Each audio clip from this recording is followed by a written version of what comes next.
Where is the bedroom of Satan?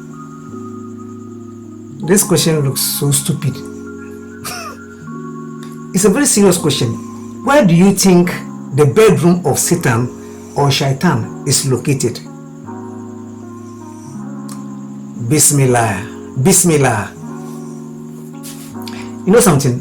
In this video, I'm going to prove to you that the bedroom of Satan is not in hell. I know some of you think, oh, Satan is in hell. So, hell is made for Satan and his angels. So Satan is by all means in hell. It will surprise you to know that a friend close to you, in your house, your tenant, your friend, Satan lives in one part of his body. Let's turn to Abu Huraira, the hadith of the Muslims. Sahih Muslim book 002 number 0462. It reads, Abu Huraira reported, the apostle of Allah said, when any of you wakes up from sleep and performs ablution, he must clean his nose 3 times, for the devil spends the night in the interior of his nose.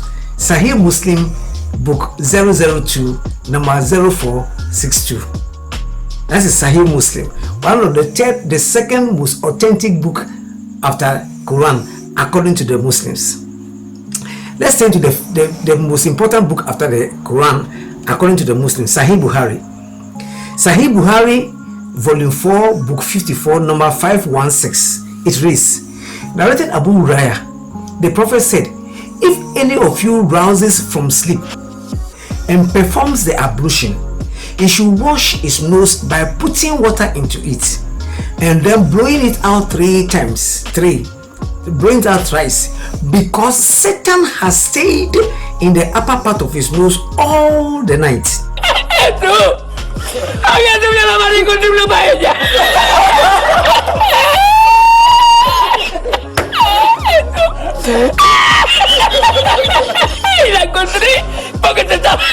Narrated Abu Huraira, the Prophet said, if any of you rouses from sleep and performs the ablution, he should wash his nose by putting water into it and then blowing it out 3 times. Blowing it out thrice, because Satan has stayed in the upper part of his nose all the night.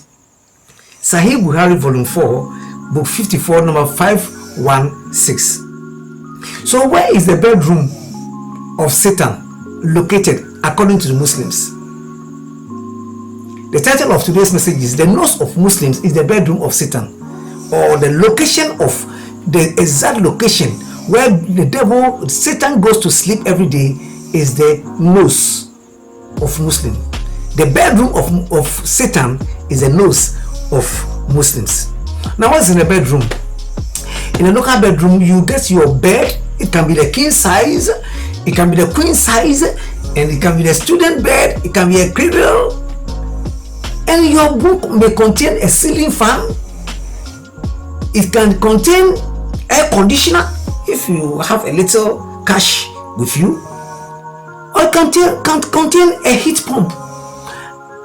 If you are in the African country or tropics, you may have a mosquito net. Yes, in your room, because that is what is in the room. Some people may have fridge in their room. Yes, bed mat, mattress, yes, bed sheet, pillows. These are some of the things in your room. Your room may be as large as 12 by 14 feet. It may be maybe 8 by 12. It may be maybe 20 by 16 feet, depending upon the size of your pockets. The Muslims are saying that Shaitan or Satan dwells in the noses of human beings. So Muhammad said, when Muslims wake up from bed every morning, they should, and they are doing ablution, they should wash their nose 3 times. So when the Muslims take his buta, put the water inside, on his right hand, puts the water inside, and then he washes his nose. Then 1, 2, 3. So the Muslim washes his nose 3 times because Satan may be hiding in the nostrils, in the upper part of his nose.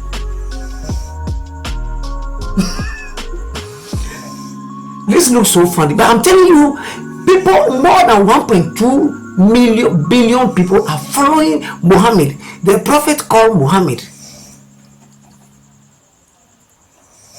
Somebody will say that, oh, maybe I'm giving wrong interpretation to what the hadith is saying. Let's just look at a footnote written by one of the Islamic scholars, a footnote to this particular hadith. I quote Dr. Muhammad Mushin Khan in the book The Translation of the Meanings of Sahih al-Bukhari. He wrote a book giving us the meaning of Sahih al-Bukhari. It is published by Dar es Salaam Publishers and distributed. He wrote it in 1997, volume 4, Al-Hadith 2738 to 364559. It is titled The Book of the Beginning of Creation, number 11 chapter, the 11th chapter.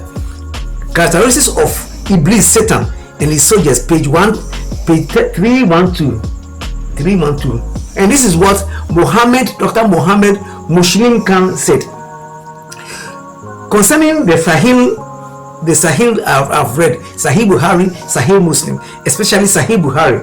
This is what the footnotes, this is what he brings in his book. He says, we should believe that Satan actually stays in the upper part of one's nose. Satan stays in the upper part of one's nose. You see, if this is your nose, he says Satan stays in the upper part, not the lower part, but the upper part. Take your left finger and then put it into your nose and then do this. You see, this is where the devil sleeps. Satan. Here. This is where the devil sleeps. I look so funny. Yeah. But I'm telling you what Muhammad taught his people. He taught his people. He says the devil sleeps in the uppermost part of your nose. This is where he stays. And the man is saying that we should believe that Satan actually stays in the upper part of one's nose, though we cannot perceive how. For this is related to the unseen world of which we know nothing except when Allah tells us through his messenger. So Allah always communicates to us through his messenger, Muhammad. Muhammad, peace be upon him. He tells us what is in the mind of Muhammad, of Allah, the one who prays for him. Allah prays for Muhammad, the one who prays for him. He says Allah gives messages from him, through Jibril, and Jibril gives it to Muhammad, and Muhammad gives it to his followers. And he says that if you want to know the location of Satan or Shaitan, it's not in hell, it's not in your family house. Shaitan always sleeps in the noses of people every night. So when you go to bed in the night, Satan also comes to sleep in your upper part of your nose. You look stupid, man. I always say that the hadith and the Quran is the work of a mental patient. Yes, there is something wrong with the Quran and the hadith. Yes. No wonder the people of John Muhammad said Muhammad was something. How would not say it too? They were saying that Muhammad has a mental problem. How can Satan sleep in the nose of human beings? How can Satan sleep here? Now, what is the nose made of? This nose, what is it made of? The nose is, I read from this. I said the nose is also made up of type of soft tissues such as skin, epithelia, mucous membrane, muscles, nerves, and blood vessels. In the skin, there are sebaceous glands. In the mucous membrane, there are nasal glands. The bones and the cartilages provide strong protection for the internal structures of the nose. These things are all in the nose. Is there any space in the nose? I don't know how big the noses of the followers of Muhammad is, but I think we all have the same nose. At least my friend Faisal, Muhammad, all my friends who are reading, who are Muslims, I'm not sure their nose is 2 times my nose. Then the question I asked the Muslims, and the question the Muslims will ask me, didn't Muhammad mean something just harmful? So every day they should wash their nose because maybe there may be something harmful in their noses. But the question is, don't harmful things rather enter our noses during the day when we walk outside? The smokes, cigarette smokes, what gases that passes from burning things, rubbish and so on, dust go into our nose daily. But in the night when we sleep in our bed, in our air conditioned room or in our fan room, and we lock the doors and open the windows, these impurities, this dust and so on does not enter our nose. Most people midnight don't smoke. They don't smoke. Most midnight smokes don't go out, but it is in the day. The dust in your room does not enter your noses in the midnight. So it's about something that is about smoke and so on, dust and so on. Then we need rather to wash. Muslims need rather to wash their nose in the daytime. When they go to work in the dust, they need to be washing their nose every day, but not when they wake up in the morning. And if you say Muhammad means the secretion of the nose, the secretion of the nose, then you should just have told them that take your handkerchief and then 3 times. Then to wash your nose 3 times. They should have done 1, 2, 3. That will bring the mucus from the nose, the secretions, by just simply blowing your nose. But Muhammad means the devil, Satan, sleeping in the noses of Muslims or human beings. So every morning when they wake up, they should wash the nose and blow Satan out. Now I'll read another commentary on this hadith by Fat al-Bari fi Shal Sahih al-Bukhari. I read a commentary. It says, it appears from this hadith that this situation happens to each person while they are asleep. What is that situation? The situation of the devil sleeping in your nose. It happens to everybody while they are asleep. But it is possible that it applies only to anyone. It applies only to anyone who was not careful to protect himself from Satan by reciting scriptures. If you are careful, you are careless to recite scriptures before you sleep, then Satan will sleep in your nose. But the question is, when Muslims are doing ablution, even those who recited the scriptures and they sleep, when they're going to do the ablution, the command is wipe your nose 3 times. 3 times. So whether you recite scriptures before you sleep or not, the command is wipe your nose or wash your nose 3 times, because Shaitan is sleeping in your nose. I continue. He said, but it is possible that it applies only to anyone who was not careful to protect him or herself from Satan by reciting scriptures, such as the verse of the throne, Ayat al-Kursi. And it is possible this means that Satan is unable to get to the person's heart. Therefore, he stays in his nose to make his way into the heart once the person wakes up. You see, he's saying that when people refuse to recite scriptures, the devil stays in their nose and waiting so that when they wake up, he will leave their nose and enter their hearts. Then why did the devil enter straight into their hearts? But he has to go and wait in the nose. What has got to do with waking up and sleeping? At least when you are sleeping, your nose, you keep on breathing, and when you are awake, you keep on breathing. At least during it is when you are asleep, that you breathe fresh air.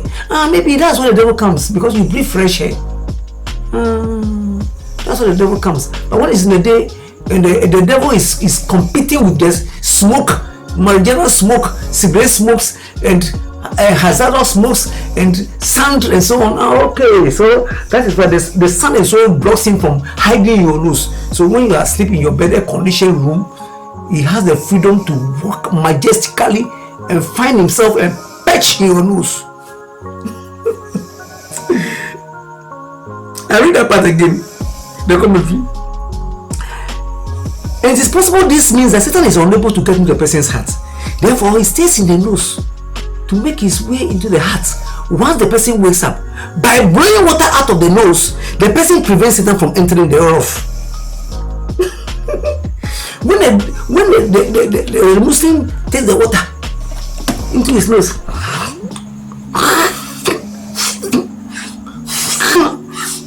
3 times, what he does is by blowing water out of the nose, the person prevents Satan from entering thereof. Which means if you don't blow your nose fast, maybe you decide to go and eat Peter's Kubwes, you decide to go and eat hamburgers before. By the time you finish eating your hamburgers, if you have not blown your nose early in the morning, Shaitan will find a way and go into your heart. So you quickly have to go and wash your nose. What about if Satan wakes up before you wake up? What about you woke up around 9 and you're supposed to have washed your face around 4:30? Or Satan woke up before you woke up and decides to go into your heart? Oh my God! He says by blowing water out of the nose, the person prevents Satan from entering thereof. The hadith is intended for each person who wakes up. Ibn Hajar al-Asqalani.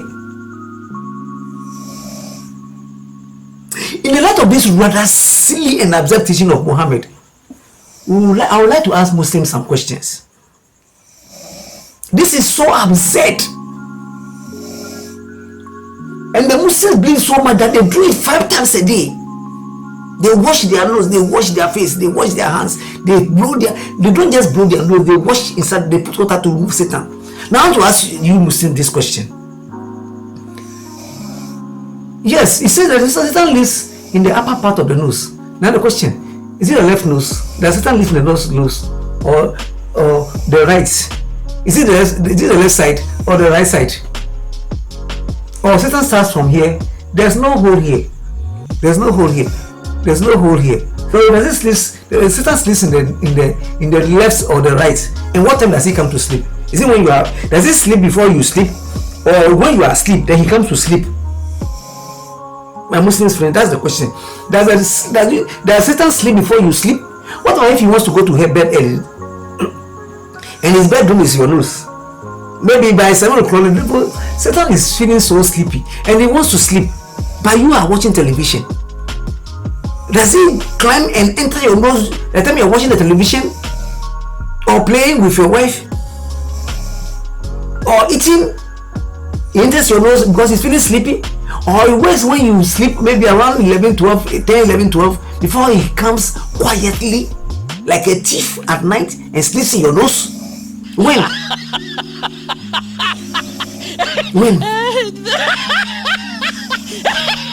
How can Satan be in so many noses of Muslims? Do you understand? Do you understand what it means? You all have one Satan. The rest are either demons or jinns. You have only one Satan. Now if Satan sleeps in the nose of Muhammad, I don't mean the Muhammad who is dead, but the Muhammad who is in Nima, the Muhammad who is in Saudi Arabia, he sleeps in his nose. And then he sleeps in Husseini's nose. He sleeps in Abibe's nose. He sleeps in Suleiman's nose. Don't you think he makes Satan omnipresent? He's everywhere. If there are 1.2 billion, don't you realize it makes Satan omnipresent? That is everywhere. It's in Ghana, it's in Lima, it's in Joko, it's in America, it's in Saudi Arabia, it's in Afghanistan, it's in Russia, it's in China. Don't you think it makes Satan omnipresent? And by making him omnipresent, doesn't it make Satan divine? Because it's everywhere. Doesn't it make Satan divine? For him, once it's omnipresent, it makes Satan divine. Or you don't think so? And if Satan is divine, don't you realize that he shares the same divine attributes you people have given to Allah? Our Allah claims he has divinity. Divinity. If he's divine, he's omnipresent, that makes him divine. Don't you think that once he's divine and Allah too says he's divine, or you say Allah is divine, it makes he and Allah on the same level?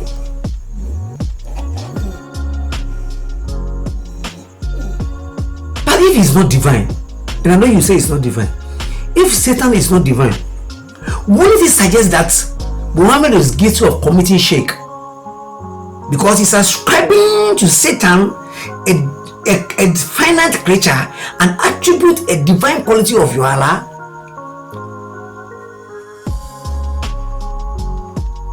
If Shaitan is not divine, then don't you think Muhammad is committing shirk by saying that Satan is like Allah, who you claim is divine? I want you to take this question home. How can water, which is a material substance, flush out Satan, who is not made with material thing? How can you use water to wash away something? When you say Allah is not spirit, but how can water remove something that is immaterial from your noses? Does that make sense to you? I read the Sahih Bukhari again. And remember the commentary, the two commentaries are saying that what Muhammad have said and told his followers, and Sahih Bukhari and Sahih Muslim wrote down, it simply means that Shaitan sleeps in the noses of Muslims, the physical noses of Muslims, and it's not spiritual. I read the Sahih Bukhari again.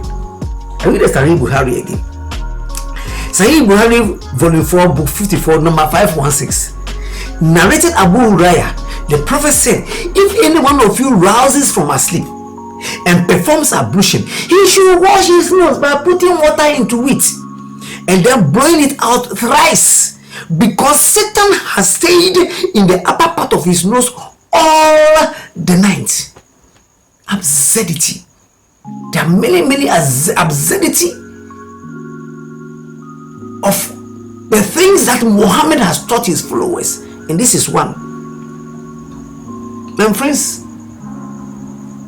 why don't you come out of this mental slavery? It seems like you may be a doctor or a professor or have master's degree, you are so educated, but because you have been told that Muhammad is the prophet of God and whatever he says is from Allah, no wonder when Muhammad speaks, during that period when he was alive, his followers ran to take the spit and then lick it in their pubs, and even his sweat was his perfume for his wives. No wonder. And they were fighting over his urine. No wonder. Presenting, I say here, I have quotation and I have a video. If you want to watch some of them, I remember one of the video about urine is Urinatus Muhammandus, where I said the followers of Muhammad drank his urine. Go to my wall. I'm Dr. Nibuche Chrysolite. Just go to my wall and look for Urinatus Muhammandus, where the people of Muhammad, the followers of Muhammad, drank his urine. May God bless you. As you go out, don't forget to wash your nose, because Satan, the omnipresent God, is lying and is asleep in your nose. So when you wake up in the morning, take your water, 2, 3. God bless you. Just don't forget to subscribe to my channel. I'm Dr. Nibuche Chrysolite. God bless you. Bye bye.